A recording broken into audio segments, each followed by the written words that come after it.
Hello, everyone, and welcome back to yet another political episode.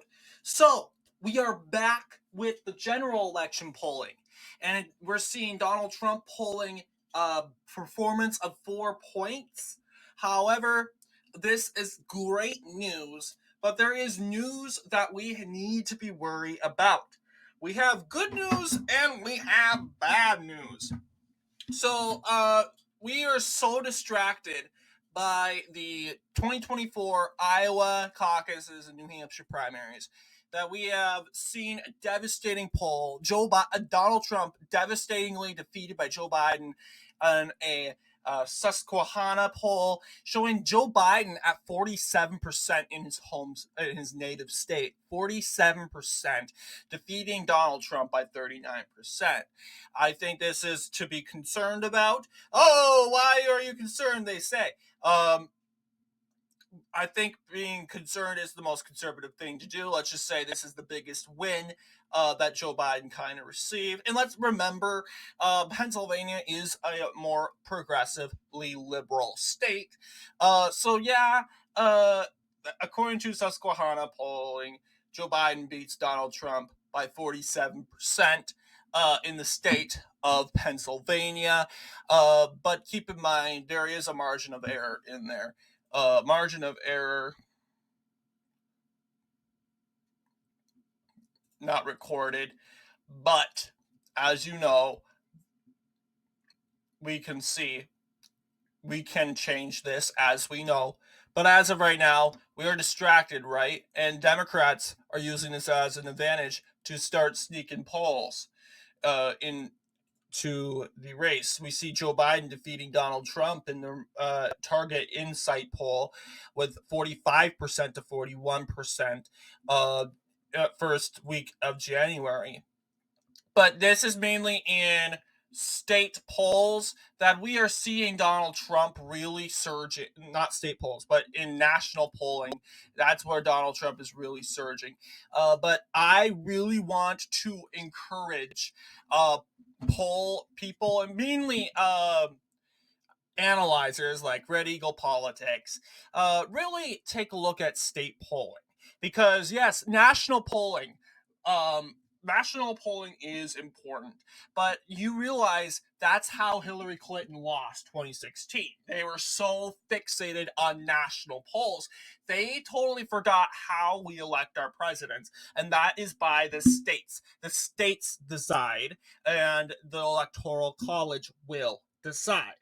Now, it's never happened where a Democrat has lost the popular vote and yet won the election. It's never happened. In fact, Republicans defeated Democrats numerous times in a presidential election history. 4 times to be exact.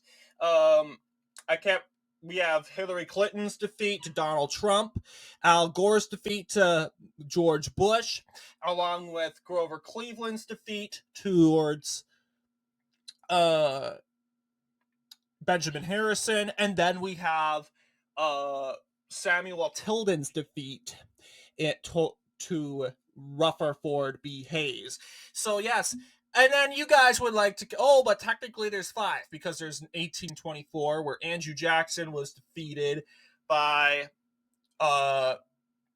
John Quincy Adams, despite getting the electoral vote and the popular vote. So yeah, it's never happened where a Democrat, and that's usually the Democrats' mistake. And history keeps repeating itself. It's repeated itself over 4 times now. It could repeat itself again, where Democrats they think, oh, we're doing so good in national polls. But the thing is, they're not doing good at national polls. Joe Biden has lost so much ground. We have Joe Biden losing numerous support towards minority groups. And not to mention, he has lost the radical base of the Democratic Party.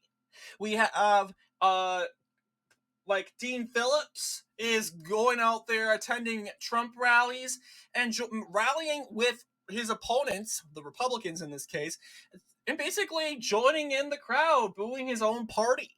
Then again, Dean Phillips, a moderate Democrat, who is running in the 2024 presidential race in the Democratic primary against Joe Biden, and he says, "Oh, I like Joe Biden. I support what he does, but I think he's too old, and I'm the next generation to be president." And honest to be honest, I'm going to be side with Mr. Phillips there. They have not been so fair with him, and he's kind of woken up to the reality in his political party. It's corrupt. It's delusional. And now he is actually attending MAGA rallies and cheering on the Republicans to beat Joe Biden. Does he want Republicans to win the White House? I don't think so. Overall, I think he wants to be an independent. Overall, he's on his way out of the Democratic Party, and sooner or later, you're going to see an independent seat in the House of Representatives, and it's going to be from my state of Minnesota. Just watch the news with Dean Phillips closely. It is well, pretty much he's at war with his own political party. This is pretty much going to destroy his political career. Just keep that in mind. Yes, we'll probably have an independent seat in the United States House of Representatives very soon. Dean Phillips is very angry with his political party, and his political party and his political base has pretty much abandoned him after he has made this right swing in the political spectrum, going against Biden. So, yes, Donald Trump, beneficial. And then we have the ongoing border crisis. The border crisis, which will, as you know, aid and support Trump. The question is, this is mainly going to be this going to mainly concern voters in the southern border? No. It's actually going to affect voters abroad. And I would expect this to affect more suburban voters. The immigration issue is going to attract more suburban voters to the Republican Party. Here is why. Because where are the immigrants being shipped from Texas, from the southern border? Cities, right? We know people in the cities are too hardline Democrat in Chicago. Like, they went and overthrew a woke mayor, and they just replaced it with another woke mayor. It's just ridiculous. They don't know how to identify the problem. But people in the suburbs, who are most likely less radical and more influenced, more open, are going to actually be more critical. The suburbs was formerly Republicans' former strongholds, not just in the countryside. They also performed well in suburbs. But just recently, in the early 2000s, you get very diverse. And with the rise of Barack Obama, that pretty much ended it for us in the suburbs. But we can take them back. And that is as the immigration issue. So immigration issue, important issue. This will most likely attract voters from suburbs, which will significantly help us win that said election. So, what do you guys think? Some good news. Recently, CNN predicted and admitted that Michigan will most likely flip by a leaning Republican margin. That leaning Republican margin is a margin past 5%, by the way.